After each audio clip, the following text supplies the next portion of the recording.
Hi, I'm Jodi Barrows. I'm the author and creator of the Square in a Square technique, where you don't ever have to worry about perfect points and cutting and sewing all those triangle units. Years ago, when I started sewing and making quilts, I was really frustrated with all those triangles, and that's how the Square in a Square system was invented. I just had to find a more perfect way.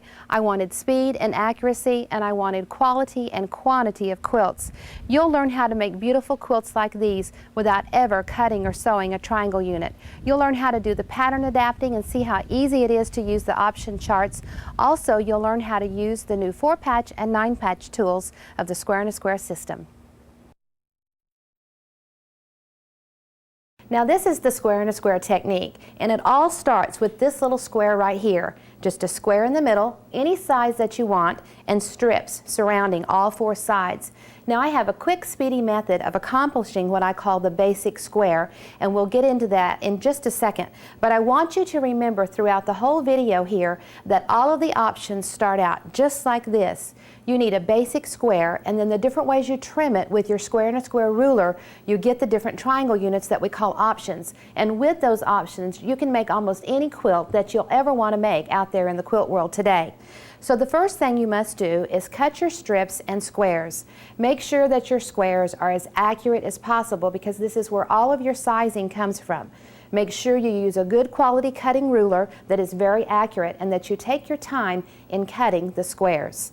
Now the strips, sometimes in the patterns we may tell you that a strip is 1 1/8 or 2 7/8. Now the strip size can always be bumped up a little bit. 2 7/8 is a little bit difficult to cut. It is much easier to cut a 3-inch strip. So remember, the strip sizes can be bumped up to an easy measurement, but the center square must always be exactly the size that is required to make the unit that size. So the first thing we need to do is have our squares and strips cut, and you can see here how I've started the strip in the sewing machine. I've kept the selvage on there. We'll trim that off later. We don't need to take the time to do it now. Remember, everything I do for speed and for accuracy. And if you'll learn to sew this way, whether you're doing the Square in a Square system or any other technique out there in your quilting, it will really save you a lot of time.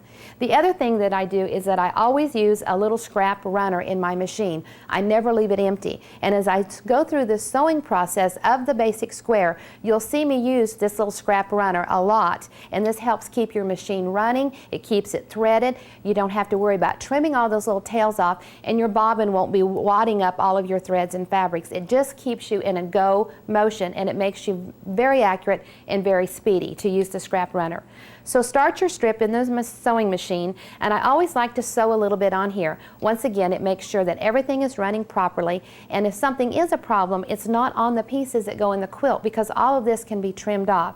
I also want to make sure that I'm sewing a nice scant 1/4 of an inch seam allowance. Now some of you may not be familiar with a scant seam allowance. Your 1/4 of an inch is your seam allowance, and that's what you must sew when you're doing quilting with anything out there, anyone's patterns or designs. The seam allowance is a 1/4 of an inch. But all the professional instructors teach you to use a scant 1/4 of an inch. And a scant measurement means just a thread or a whisper of 2 smaller. So just a little bit smaller. Don't go too small. Don't go 3/16. It's just not a full 1/4 of an inch seam allowance. And I always start going on my strip just a little bit to make sure everything is running correctly. And then you just simply place the squares on the strips. Now notice how I have the right side of the fabric up on the strip and the right side of the square down. And you'll just continue to sew these on, and making sure that you have your scant 1/4 of an inch. I like to sew all the way through to the bottom of the square. And if you have an automatic needle down position on your machine, this is great to always stop with your needle down. Then you just pick up the next square and you place it right on the strip. Now notice I did not stop and move my fabric. I did not stop and lift up the foot here on my machine. I kept it down, and I'm just continuing to sew. So this is really very simple and very painless. And you can also tell here how I have about a finger area here that separates the squares.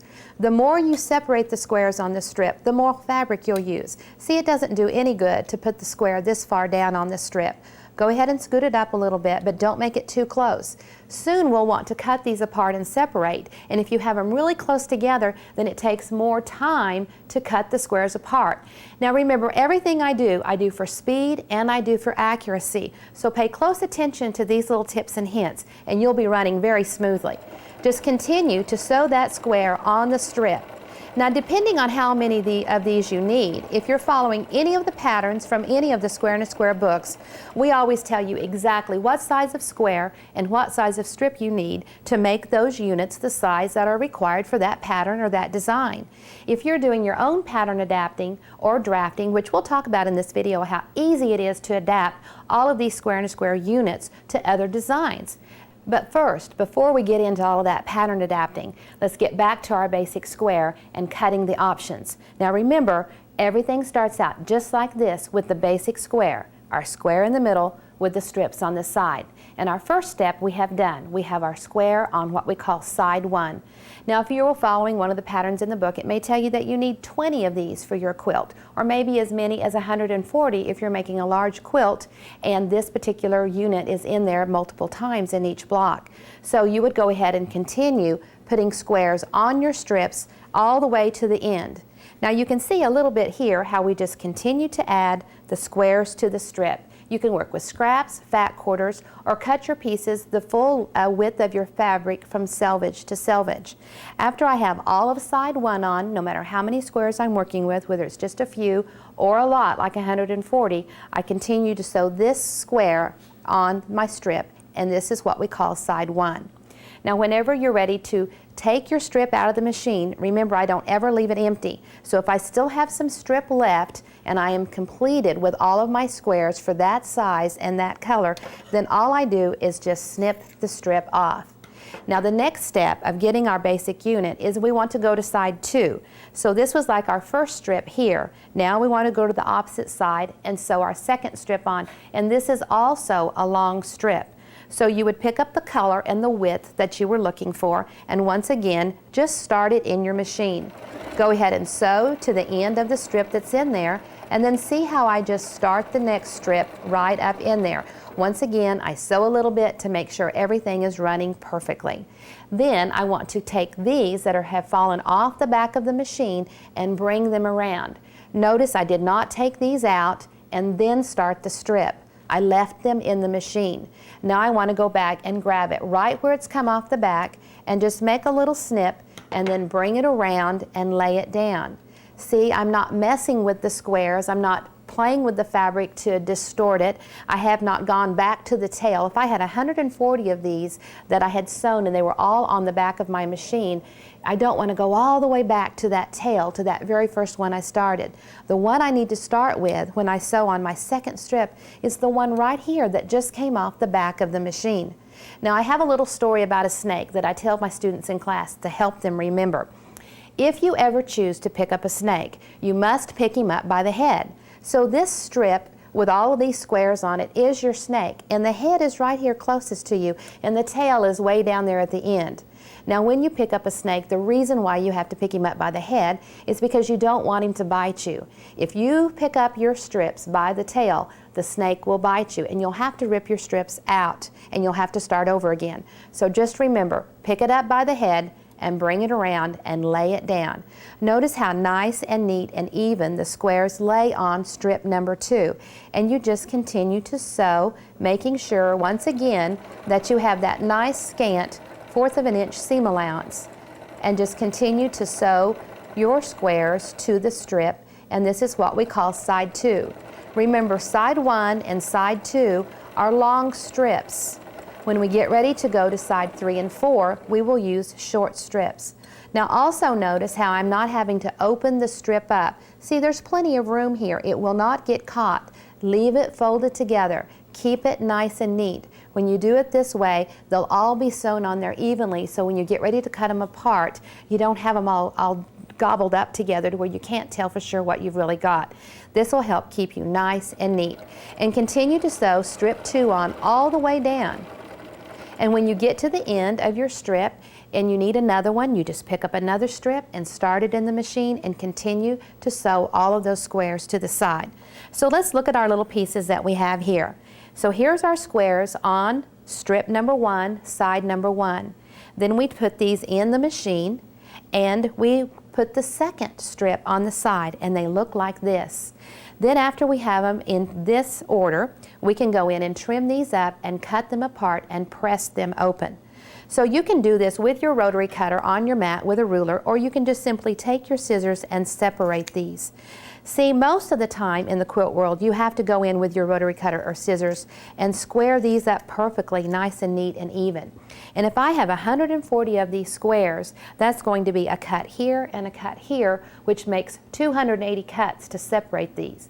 But with the square and a square system, we only have to separate them one time. We do not have to go back in and square up these edges. And so that saves you in cutting time. Instead of doing double 140 cuts, you only have to do it once. Now once we have these cut apart and separated, you can see how we need to open these up to press. Now I like to just stack them up on my ironing table with my strips on the top and my squares on the bottom. And what we want to do is just run the iron across the top. Now remember, we're pressing, not ironing. You don't want to distort your fabric. After I have set the seams like this, then I just slide the strips open. And in the instructions in the book and in the ruler, I talk about pressing the seams open. And if you're a seamstress and have been a garment sewer, you might think that I'm talking about pressing the seams open here, but I'm not. I'm talking about pressing the strips apart, pressing them open, pressing the option open. See, your center square is the center of your option, and that's where everything comes from. So we're pressing the option open. We always want the square to be flat. We always want the seams to go away from that square to the strips. And you can see here how I just continue to place it on top and keep building and pressing right here off of my stack. So it just continues to press the one underneath as I put the new one on top to press. Now after you have side 1 and 2 on, have them cut apart and pressed, you're ready to go into your machine and add the short strip to side 3 and 4. See, this is the completed basic square, and this is our first step right here. So the next thing we'll do is cut short strips to sew on side 3 and 4. Now when I do that, I like to just kind of fan fold the piece of fabric in my hand. And of course your strips must be the accurate width that your pattern has called for. And let's just play like this is the one I want to go on the side.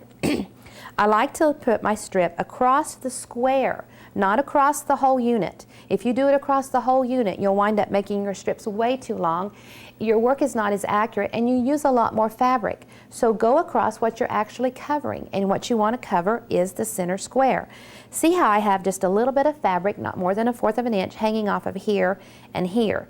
And sometimes people say, oh, that's the seam allowance. Well, yeah, 1/4 of an inch is a seam allowance, but this is a cut square, so the seam allowance is already included in there. So if my center square is 3, my strips have to be at least 3 inches to cover that square. But if I take the time to cut all my strips a perfect 3 inches to cover the side, I have to take a lot of time when I'm sewing them through the machine to make sure that they are perfectly on that square. And remember, everything I do is about speed and about accuracy. So we don't want to take more time than necessary to create that beautiful quilt. There's so many designs out there that we all want to make. We want to get to the next project. So let's do it quickly and do it simply. Just lay it across the center of the square, leave a little bit hanging off of each side, and see how I just fan fold those in my hand. Now I work with a lot of scraps. My favorite quilts are scrap quilts. So when I first started doing the square and a square system, I was working with scraps, always working with little strips of fabric like this. So I got used to just fan folding it in my hand and cutting my folds to get my short strips to sew across side 3 and 4 of my square. But you can go in with your rotary cutter and with your mat and actually cut, chop, chop, chop, multiple layers that you need.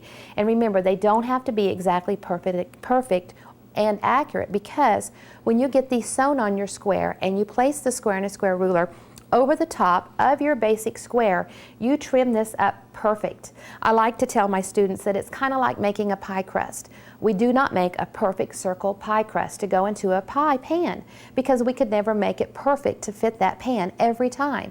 And in a quilt, you have to repeat the same thing over and over again to go in the blocks and then make the 20 blocks for the quilt.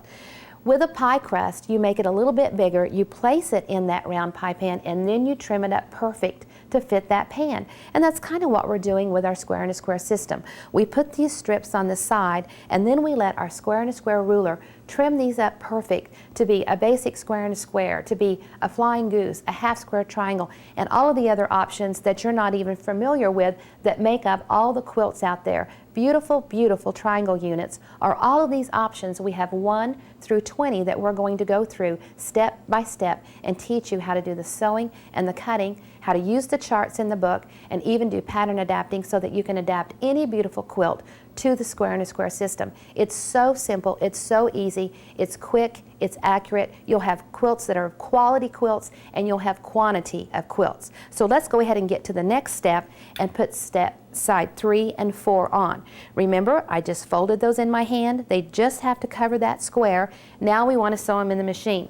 So go ahead and finish what you have in your machine. Just go ahead and sew through the strip, or you can cut it off. And if you wanted to take all of this out, then this is a good time to use that scrap runner. Remember, I don't ever want to leave my machine empty. I always have a piece of fabric in it. My machine is just happier when it has fabric. And then I'll just snip that off. Now I am ready to go in and sew side 3 and 4 on this strip. Now in some of the quilt designs, the color, or in all of them, the color is very, very important where you put it on which side of that square. So when you're reading the instructions and following the patterns, pay careful attention to where you're putting a certain color and on which side you're doing it. Some of the patterns are extremely important for that to happen. Now, remember, this one I trimmed up perfect, so I want to make sure that I start over here right on the edge. But on some of the squares, we have that little bit hanging off, which you can kind of see here and here. So make sure you scoot over enough. On the next one that I place in the machine, I'll make sure that's on that side so that you can see how to do it. See how I start in the machine just a little bit, sew a few stitches, and let the machine do as much work for you as you can. Let it hold your fabric. That way you have 2 hands free to put this in the machine. So many times we are used to putting these pieces in our hand and putting them together perfectly like this, and then sewing them through the machine. And that takes a lot of time. And with the square and a square system, we don't have to do that. Start your basic square in the machine, and then just place your strips over the side, making sure that it's all lined up nice and neat. Remember, all of your accuracy comes from this center square and your seams. Now for a beginner, it's hard to sew that nice 1/4 of an inch seam allowance, but with the square and a square system, you'll get perfect points, even if you're a little ice skatey around when you sew that seam on there, because the ruler and the system does the work for you. Now the next one, see how I just sew clear through the unit? This next one here has this little edge hanging off. So notice how I've started with my foot right over here, kind of bumped in a little bit because I want it to line up with the square. The square is where all of the accuracy and the sizing comes from. This right here will be trimmed off when we place our ruler on there to trim the different options, the different triangle units of the square and a square system. Once again, place your little short strip on the side and just continue to sew all the way down. Now I don't stop and take all of these out. I just keep feeding them through the machine. And basically side 4 is exactly the same way. You have your short strips and you just turn them around and sew side 4 on the other side. So let's look at our pieces here. Remember, we started out with our side 1, and then we added side 2. Then we trimmed up our ends and separated our pieces and pressed them open. Then we went in to sew side 3. And here you can see the short strips on side 3. And once again, we just chain all the way through all of these pieces. And you can put as many through your machine as you want, and then stop, cut apart, and press. After we have side 3 on, then we're ready to do side 4. See how we've just kept these all together, adding side 3 and 4 through the machine. So when they were at this step and all of them had side 3, that's when we would go in and do step 4 or side 4. We would just start it in the machine, just like this, keeping them all in that chain strip, put our little square, our little strip on top, and just continue all the way down the side so that they would look like this. After you have this completed, then you're ready to start cutting them apart and pressing them and trimming them into the option that you need. Now once again, if you're following the patterns in the book, they tell you exactly what size of squares and strips that you need to make that quilt. And if you're doing pattern adapting and you're making a flying goose or a half square triangle to fit another design, the charts in the book help you know what sizes of squares and strips to work with so that when you get them all cut apart, they'll be perfect and the size that you need them to be. Now after you have these all sewn together, you're ready to press open just like we did on the other ones. Remember, you want all of your seams to go out away from the square and your center square to be nice and flat. What you have seen me do right here is the sewing of the basic square, and from this basic square we can cut this into any of the different triangle units and make almost every quilt that there is out there in the quilt world to make. So we're going to jump right in with option 1 here in just a minute and show you some beautiful quilts, show you the trimming and the cutting, and also show you how to use the charts in the books so that you can make them any size. Now wasn't that great? It's so easy, just squares and strips sewn together.